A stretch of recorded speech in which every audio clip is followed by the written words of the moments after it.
Mr. But Loona, there's a lot there that was confirmed by Mr. Singhvi in that conversation in terms of what we've been reporting, specifically the principle of the LIC versus Escorts case. And the fact Dr. Singhvi confirmed that he was asked to step down. Prior to the meeting. He was offered that there was an offer to step down. Exactly. And I think very clearly he's reinforcing the point that the wisdom of the board of directors cannot, you cannot be asked to, justify it on a sheet of paper. The wisdom of the board of directors. Suhas, you were listening in to the comments that were coming in there from Abhishek Manu Singhvi. Your first take on what you just heard. See, what Dr. Singhvi has been trying to say is probably one on the first principles of law, a correct position. The second aspect is on the generality of the things that when a matter would go to the courts, I think courts would look at the parties acted in a manner in which they restrained themselves from actually making the issues public. Sorry. Because the courts, when the courts look at it... apologies for interrupting you. We do have Mr. V.R. Mehta, member of the Sir Dorabji Tata Trust, joining us. Mr. Mehta, appreciate you joining us. Let me put to you the comments that have come in from the Tatas, sir. This is an official statement that the Tatas have put out, saying that the directors of the Tata Sons board had repeatedly raised queries and concerns on certain business issues, and trustees of the Tata Trust were increasingly getting concerned with the growing trust deficit with Mr. Mistry, but these were not being addressed. As a member of the Tata Trust, sir, were you concerned about business decisions that Cyrus Mistry had taken? Had you lost faith and confidence in the decisions that Cyrus Mistry was taking?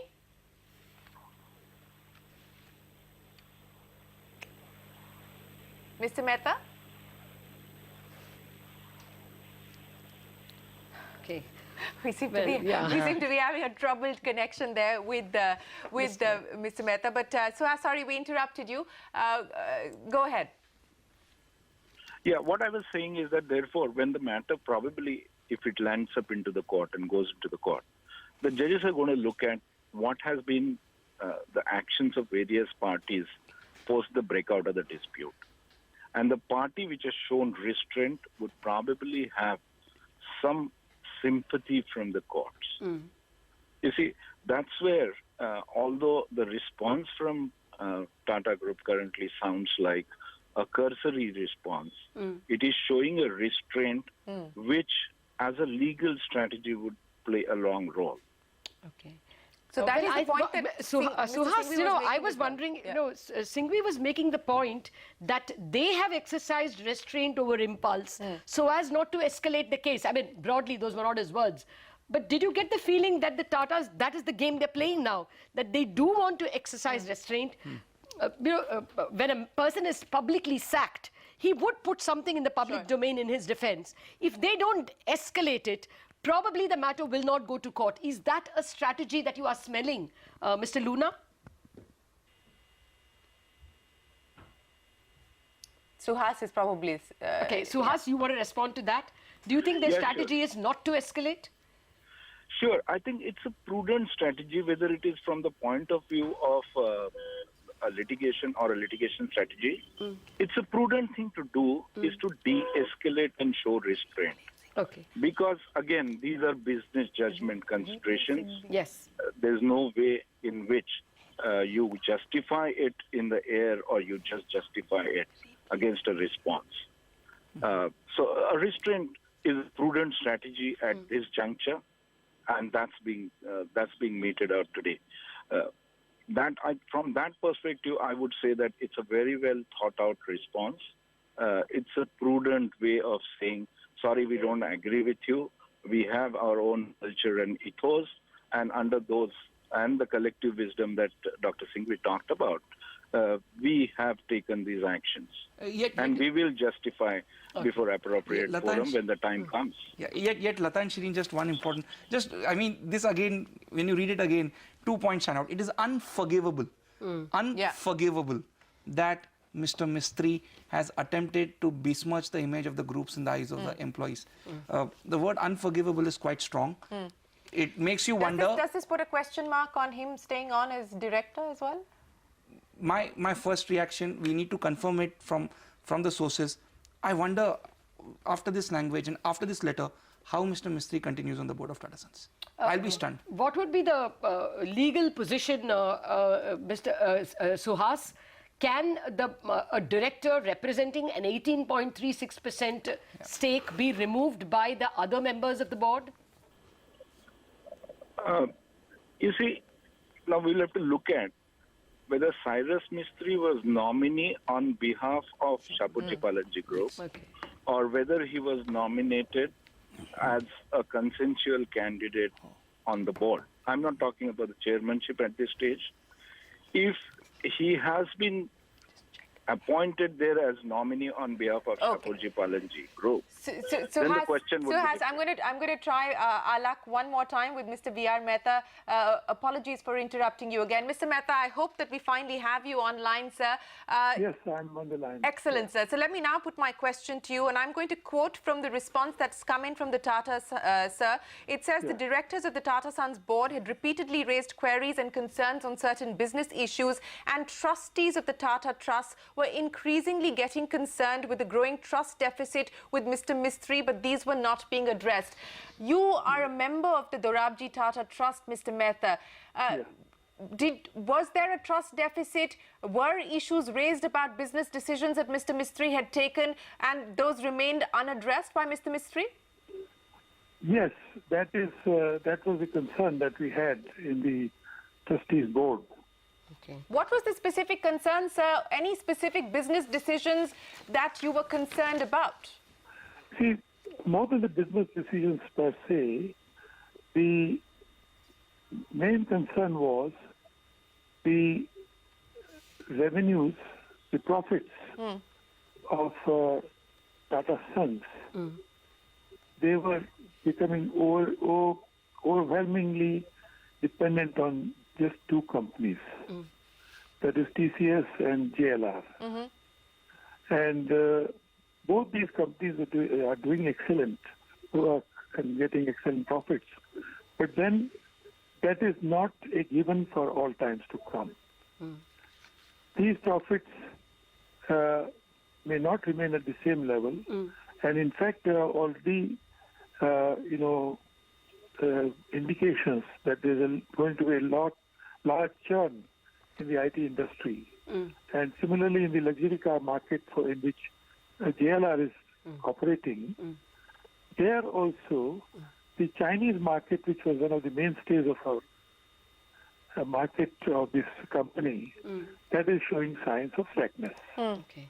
So these two companies, I hope it doesn't happen, but if their revenues and their profits come down, then the trust dividends will also get affected. So, Mr. Mehta, is that what you're saying? The main grouse was that dividends are not flowing from any other company and there would be a danger to the flow of dividends? That was the main concern? There were no other queries that the trustees raised? No, there were other queries, other things also which were discussed. That was also the question of the culture and the moral and ethical values of the group. Sir, could you explain that to us, Mr. Mehta? Because I'm going back again to the statement. The statement says the tenure of the former chairman was marked by repeated departures from the culture and ethos of the group. You're saying exactly what the statement is saying. Can you explain to us what the concerns were, as you said, on ethical and moral grounds? Can you exemplify this departure from culture and ethos? You see, culture, the main thing was culture, and we were finding that increasingly the decisions in cases in which there were disputes with the other party, they were being handled in an absolutely legalistic manner. And that was not the Tata's culture. Tata's culture was to understand the issues and also understand the moral underpinning of whatever is the matter at discussion. And all these factors should be taken into account to handle the matter with greater goodwill and understanding. Are you specifically referring to the Docomo matter, sir, when you say the decisions were being handled in a very legalistic manner? Yes, this is one of the cases. Surely this was one of the cases. Okay. And so this was the point to which I was referring to earlier as the Tata culture. Okay. But was there an instance, or were there instances of decisions being taken by the chairman, the former chairman, without appropriately consulting the trustees and members of the board? Was that a concern? We hear repeated references to a solar power plant being bought and the matter being reported to the trustees much later. Yes, that was a concern, that these decisions that are being taken in Tata Sons, and they were major decisions which would have a large-scale impact on the functioning of the company as such, and the corresponding impact on the performance of Tata Sons. They were not, they were informed very much later to us, and as an information only. So that was also a matter of concern. Mr. Mehta, I just wanted to ask you, Arun here, was there, we are hearing for the last few days, and we've been reporting that there was not enough communication between Mr. Mistry and the Tata Sons board. On many occasions, the board learnt of certain decisions through newspapers. And that really surprised them. There was one instance, there was a Welspun acquisition in April, which some of the board members learned through newspapers, and that really, that did not go down quite well. Was that a pattern, Mr. Mehta, that the board, the Tata Sons board, was kept at bay, or was not enough involved, or was not communicated to enough by Mr. Mistry? Well, that would be largely true. And what was happening, that our overall concern about the profits at Tata Sons being over-dependent on two companies, and the other companies, you see, neither today nor in the future projections did we see much of an effort or much of an indication that these companies are going to come out of this. Mr. Mehta, when it says repeatedly raised queries and concerns on certain business issues, what was the response that the board got from Cyrus Mistry when apparently you repeatedly raised these queries and asked for perhaps clarifications on the business decisions that were being taken by him? What was Mr. Mistry's response, to the Tata Trust board, for instance? You see, the response was inadequate. I would only put it this way. Response, either there was no response or there was an inadequate response. Okay. So you're saying that in some cases there was no response at all from Cyrus Mistry about the queries that the Tata Trust board had raised? Yes, effectively this is what it means when I say that on the issue of the main issue of the profits of the company, on which something needed to be done. Yeah. We were not getting enough response. Mr. Mehta, sorry to interrupt you, sir. Was there any specific issues raised by the Tata Trust board, sir, about plans for restructuring that Mr. Mistry was embarking on, trying to rationalize businesses that perhaps were loss-making or in his mind would not make strategic sense for the Tata Group in the future? Were there any concerns raised about restructuring that Mr. Mistry would have liked to embark on? No, but if they were not coming to us, how would we make comments? So it didn't come to you? Okay, Mr. Mehta, I just wanted to your opinion on the way in which the Tatas have drafted their response. The response is short in detail, but and a very restrained one. The statement it makes is it will be beneath the dignity of the Tata Sons to engage in a public spat with regard to the several unfounded allegations appearing in the leaked confidential statement. That's about the harshest they have gone, and said that they will reveal their defense of their decisions in appropriate forums.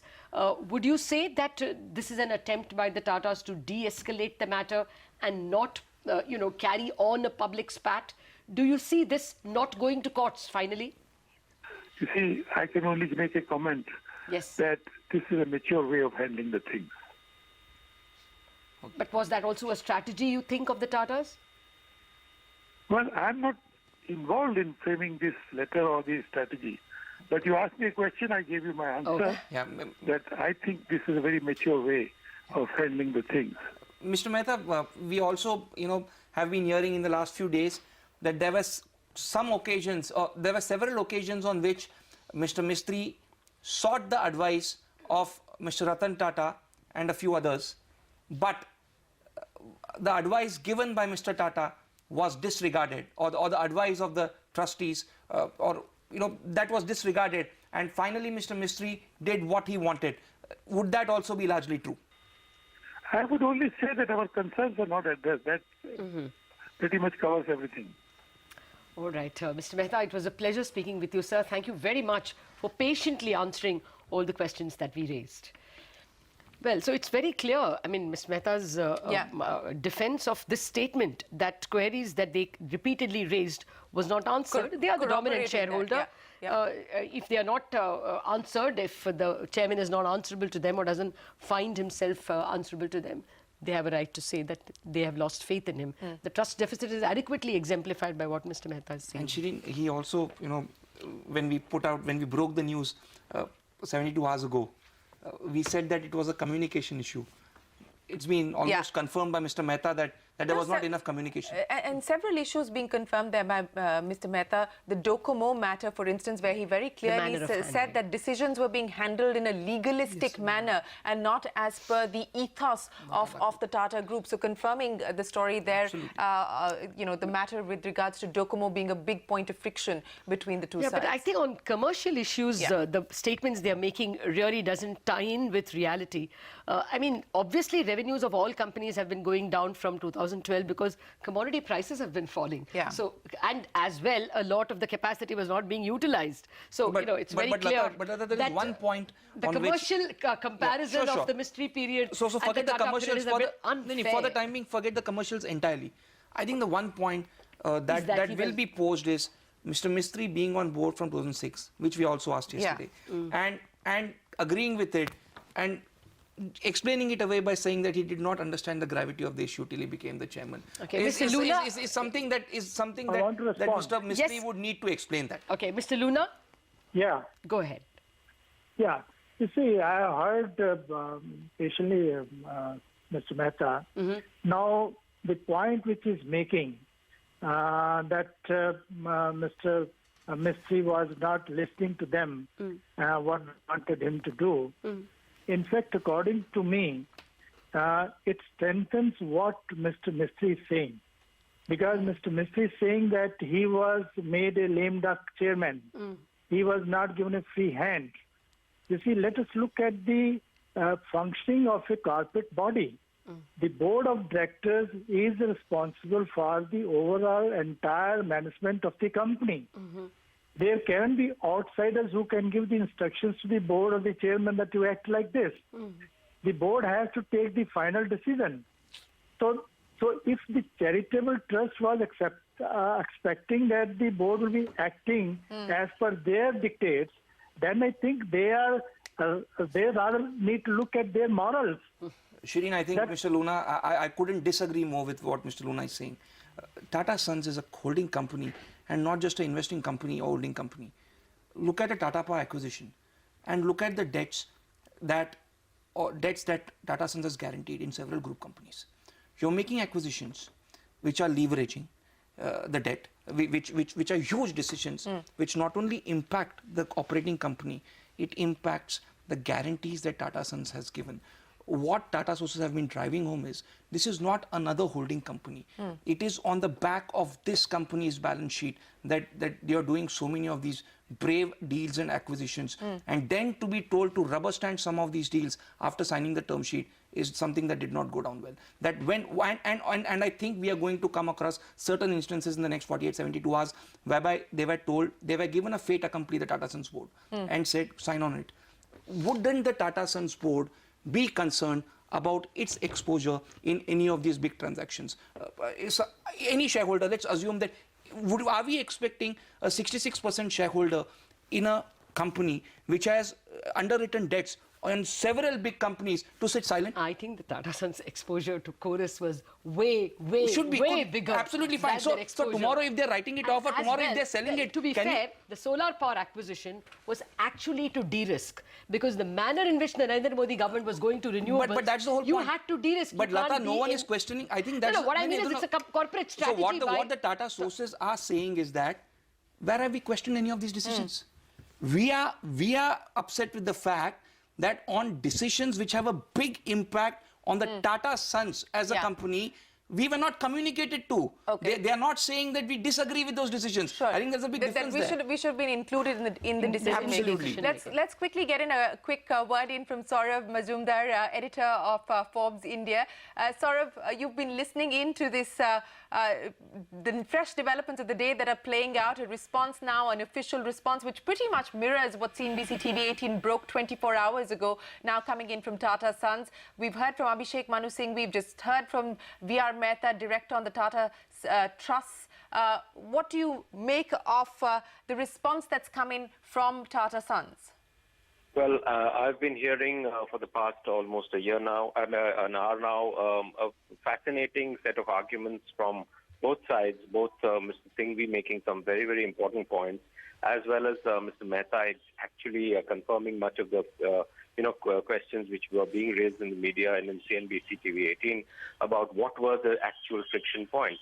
I have just a couple of very important, observations on this, particularly on the response which the Tatas have put out.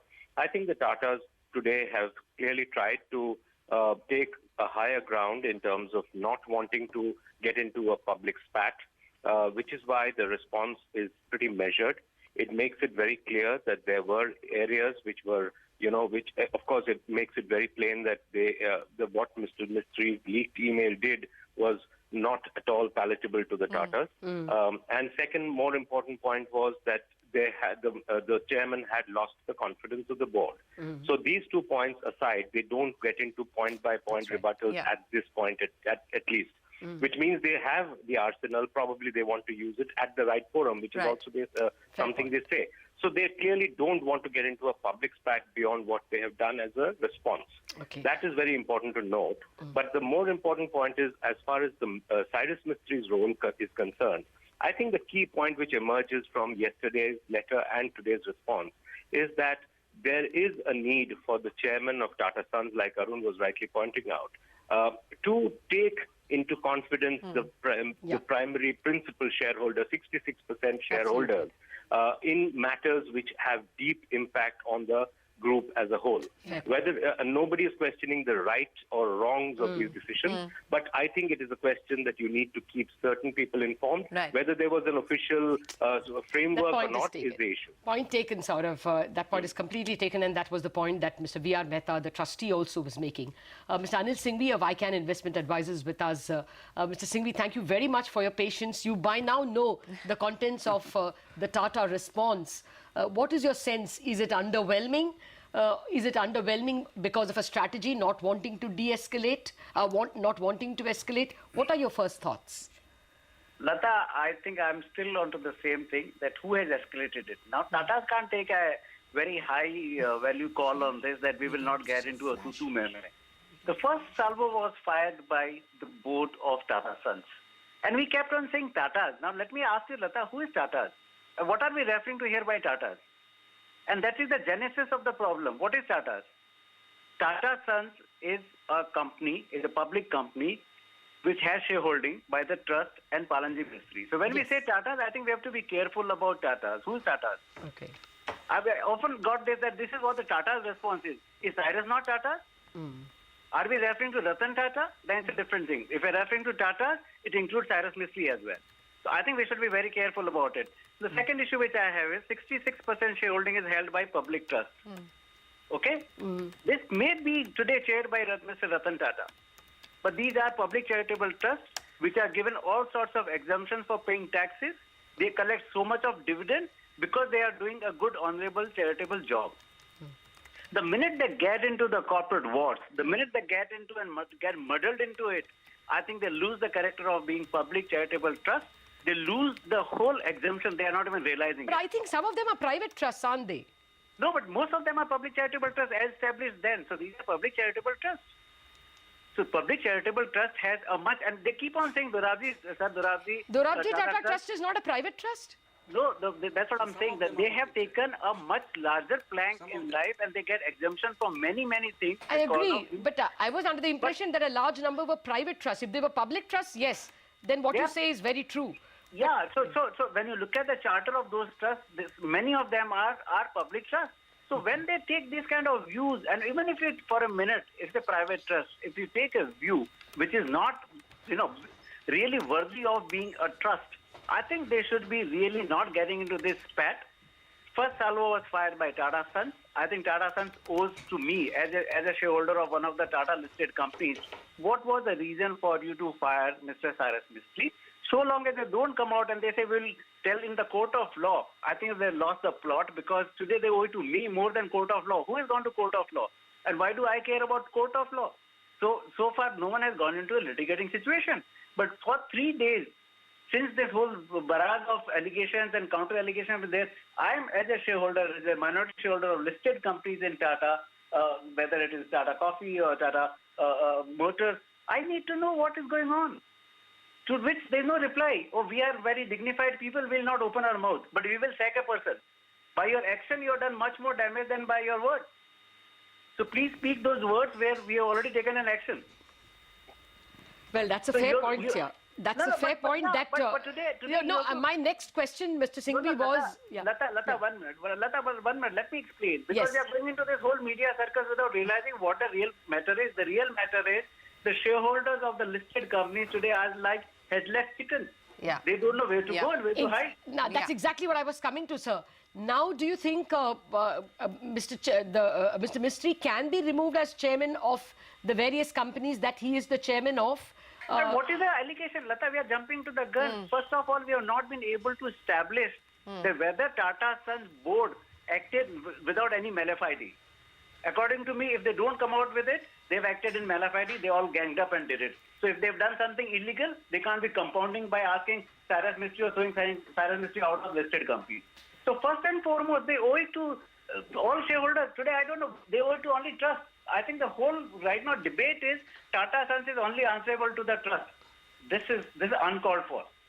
Tata Sons today is only like a promoter. There's nothing more than Tata Sons. And so it is answerable to the boards of the listed companies or shareholders of the listed companies as well.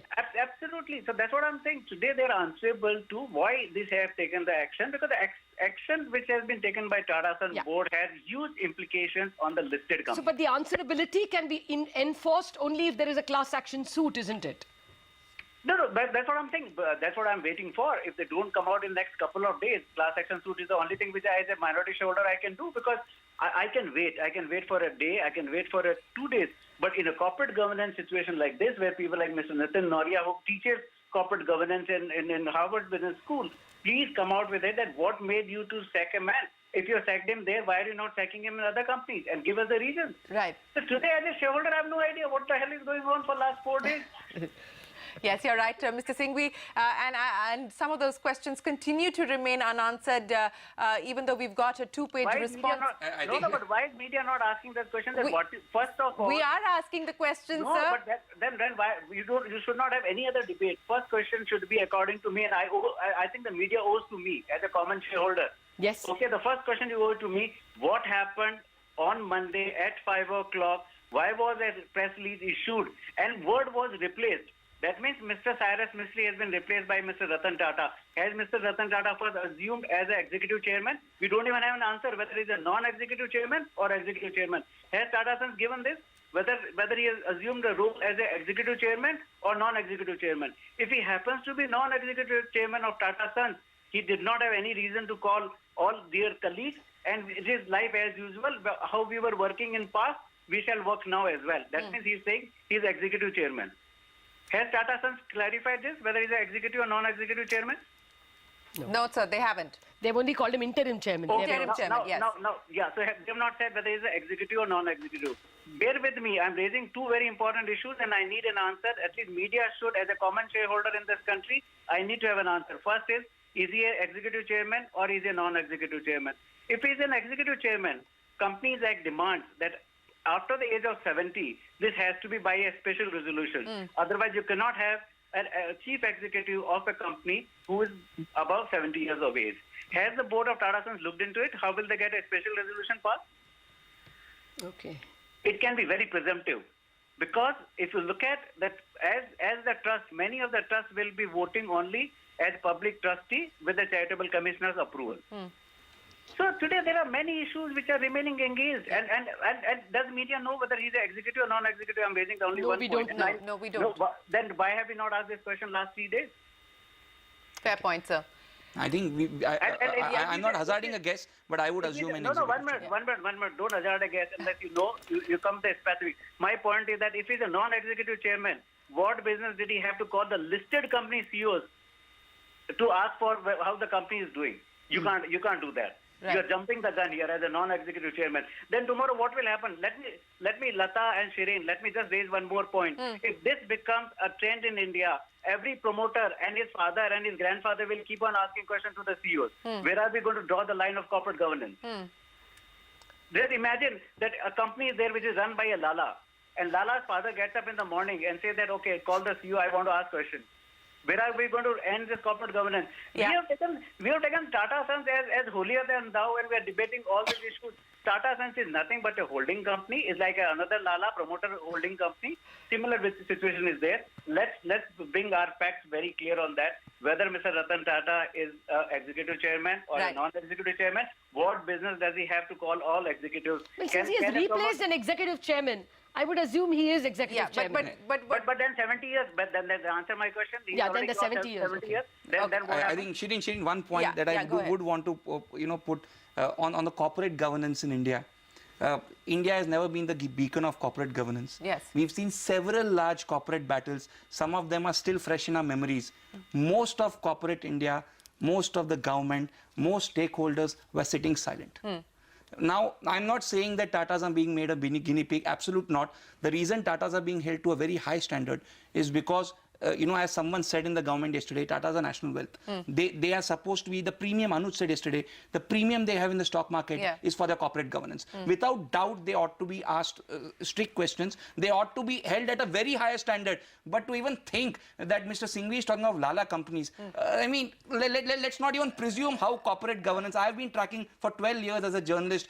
Some of the biggest groups. Let's not get into corporate governance at what India Inc. is doing and what how stakeholders have been blind on instance after instance of corporate governance gone wrong in India Inc. So let's not pretend as if it doesn't happen. No, of course, no one's pretending that. Mr. Singhvi, No, I think he's got me wrong. I'm not saying Tata Sons is a Lala company. What I'm saying is that Tata Sons should not reduce itself to be a Lala company. Sure. No, we get that point, sir. And Mr. Singhvi, thank you very much for raising those questions here on CNBC-TV18, some of which we have been asking, but appreciate your time, sir.